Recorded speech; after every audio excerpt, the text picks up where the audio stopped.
আসসালামু আলাইকুম রহমতুল্লাহি বরকাতুহু আলহামদুলিল্লাহ ওয়াসসালাতু ওয়াসসালামু আলা মান লা নাবিয়্যা বা'দাহু আউযুবিল্লাহি মিনাশ শাইতানির রাজিম বিসমিল্লাহির রহমানির রহিম বাল্লিগু আন্নিল ওয়াই আমার পক্ষ থেকে একটা হাদিস জানা থাকলো প্রচার করো। আজকের বক্তব্যের বিষয় হলো ভারতবর্ষের ইসলাম ব্রিটিশদের ইসলাম শিক্ষা বর্তমানে বাস্তবায়ন আছে।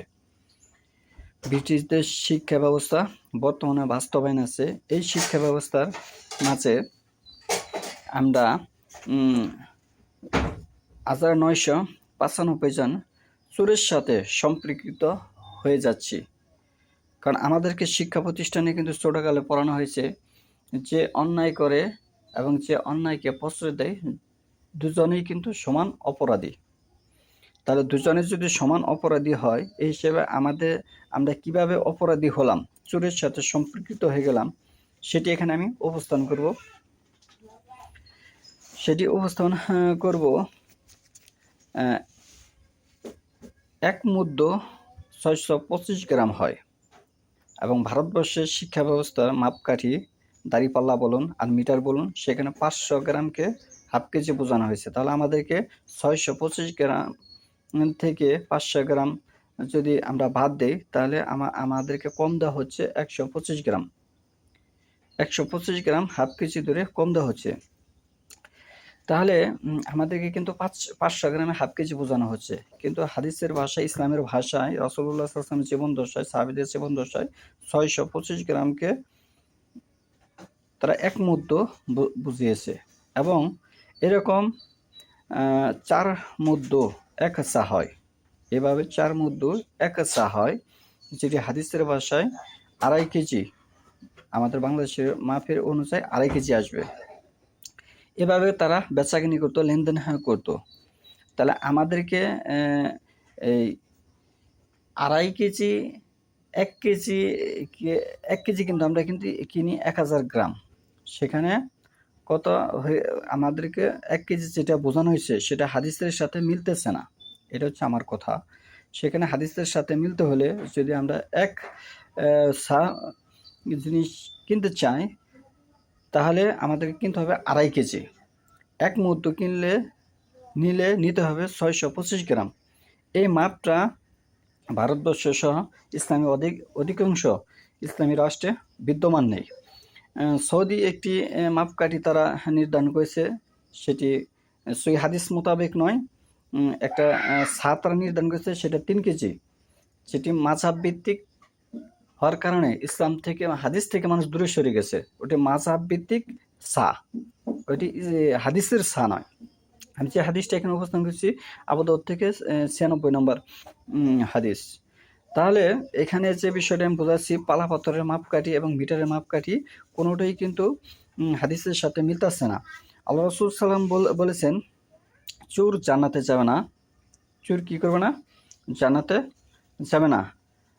হাদিস নম্বর হচ্ছে মুত্তাফাক আলাই, মিশকাত 3997, জিহাদ অধ্যায়। তাহলে এখানে যদি আমরা চোরের সাথে সম্পর্কিত হয়ে যাই, আরেকটি কথা আমি বলেছি, আমাদের শিক্ষা প্রতিষ্ঠান ছোটবেলা পড়ানো হয়েছে যে অন্যায় করে সে অপরাধী, যে অন্যায়কে প্রশ্রয় দেয় সেই অপরাধী। তাহলে এখানে কি দাঁড়ালো? আমরা সকলেই অপরাধীর সাথে জড়িত। অন্যদিকে এক উকিয়া 40 দিরহামের সমান পরিমাণ। এক উকিয়া যদি আমরা বুঝি, মানে 100 টাকা তো আমরা বুঝবো অবশ্যই। তাহলে 100 টাকা বলতে এখানে 40 দিরহাম হতে হবে। তাহলে এক উকিয়া। এই মাপকাঠির সাথে ইসলামের আমলের একটি গুরুত্বপূর্ণ বিষয় আছে। আমি যে হাদিসটা এখানে এক উকিয়া 40 দিরহাম সমান পরিমাণ, এই হাদিসটি সহিহুল বুখারী 4th খণ্ড 4349 নম্বর হাদিস। 4349 নম্বর হাদিস। 4349 নম্বর হাদিস। পৃথিবীর বুকে সর্বশ্রেষ্ঠ গ্রন্থ হচ্ছে, আসমানের নিচে কোরআনের পরে সর্বশ্রেষ্ঠ গ্রন্থ হচ্ছে সহিহুল বুখারী শরীফ। এমন কোনো মায়ের বেটা জন্মই হয়নি যে সহিহুল বুখারী শরীফের এই সমস্ত হাদিসকে তারা জালজয়ী প্রমাণ করবে। তাহলে এখানে আমি যে জিনিসটি বোঝাতে চেষ্টা করতেছি সেটি হচ্ছে, আমরা চোরের সাথে সম্পৃক্ত হয়ে যাচ্ছি। কেউ অন্যায় করলে বা অন্যায়কে কেউ প্রশ্রয় দিলে সে কিন্তু অপরাধী। তাহলে এখানে রাসূলুল্লাহ সাল্লাল্লাহু আলাইহি ওয়াসাল্লাম বলে গেছেন যে রাসূলুল্লাহ সাল্লাল্লাহু আলাইহি ওয়াসাল্লামকে হাদিয়া হিসাবে পাঠানো গোলাম মিদআম যে লোকটি তাকে দেওয়া হয়েছিল তার নাম হচ্ছে মেদাম। খাইবার যুদ্ধে নিহত হলে লোকেরা তার জান্নাতের সুসংবাদ বলতে থাকলে রাসূলুল্লাহ সাল্লাল্লাহু আলাইহি ওয়াসাল্লাম রাগের সুরে বললেন, কখনোই না, আল্লাহর কসম, গনিমতের মাল থেকে যে চাদরটি সে চুরি করেছে তাকে আগুনে পোড়াবে। এই হাদিসটি হচ্ছে মুত্তাফাক আলাইহি মিশকাত ৩৯৯৭ জিহাদ অধ্যায়। তাহলে কি হলো, চোর জান্নাতে যাবে না। কি হবে, এই হাদিসে কি বুঝলাম, চোর জান্নাতে যাবে না। এই এই এই সাহাবীর এই রাসূলুল্লাহ সাল্লাল্লাহু আলাইহি ওয়াসাল্লাম এই সাহাবী, সে হজ, নামাজ, যাকাত, জিহাদ সব করেছে, তবু সে জান্নাত পাচ্ছে না। কিসের কারণে? চুরির কারণে। এখন আপনার জীবন দশায় যদি আপনি কারো টাকা চুরি করেন, কারো কোনো কাঁঠাল চুরি করেন, কারো কোনো সম্পদ চুরি করেন, বইনের সম্পদ আপনি চুরি করে আপনার নামে লিখে নিলেন গা, তাহলে এটি আপনার জীবন দশায় যদি তার কাছে ফেরত দিয়ে তওবা করে যদি আপনি মৃত্যুবরণ করেন, তাহলে আশা রাখা যায় আপনি জান্নাত পাবেন। আর যদি আপনি ফেরত না দিয়ে মৃত্যুবরণ করেন, তাহলে আপনি জান্নাত পাবেন না। কারণ সাহাবীরা হজ, নামাজ, যাকাত, সিয়াম সকল কিছু করেছিল, তবু তারা জান্নাত পায়নি একটি ভুলের কারণে, এই চোরের কারণে। তাহলে আমরা এই চোর থেকে মুক্ত হব, সকলে এটি প্রতিরোধ গড়ে তুলব, যে আমরা রাসূলুল্লাহ, যেহেতু আমরা মুসলিম, রাসূলুল্লাহ সাল্লাল্লাহু আলাইহি ওয়াসাল্লামের সেই মাপ বাস্তবায়ন করবে সমাজে। যেমন এক মুদ্দ হবে ৬২৫ গ্রাম, এটি আমরা বাস্তবায়ন করবো। পালাপাত্র মিটারে মেপে নিলে আমরা এইভাবে নিব। এবং ৪ মুদ্দ ১ সা, এটি আমরা নিব ২.৫ কেজি ধরে। এভাবে আমরা সমাজে এই মাপকাঠিটা বাস্তবায়ন করব এবং উকিয়া গণনা করব।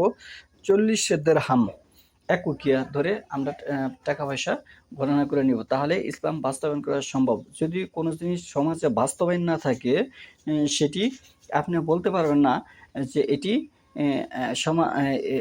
এই জিনিসটি এটি আছে। মানে আপনার সমাজে কেউ রোজা করে না, তাহলে আপনি কিভাবে বলবেন যে রোজা আছে? আমার কথাটা আপনি বুঝেছেন কিনা? আপনার সমাজে যেটি বাস্তবায়ন নাই, সেটি কিন্তু সেই বিষয় না। সেটি কি? সেই বিষয় না। সেই বিষয় বললে সেটি ভুল বলা হবে। কোরআন হাদিসে আছে, কিন্তু সমাজে তো বাস্তবায়ন নাই। তাহলে আপনি কিভাবে বলবেন যে এটি আছে আপনার মাঝে? মানে আমাদের সমাজে পড়াশোনা নাই, পড়াশোনা ইসলামী বাস্তবায়ন নাই, শিক্ষা ব্যবস্থা বাস্তবায়ন নাই। তাহলে কিন্তু আমি বলতে পারবো না যে আমি শিক্ষিত। বিষয়টা এরকম একটা জিনিস আমি বোঝাতে চেয়েছি।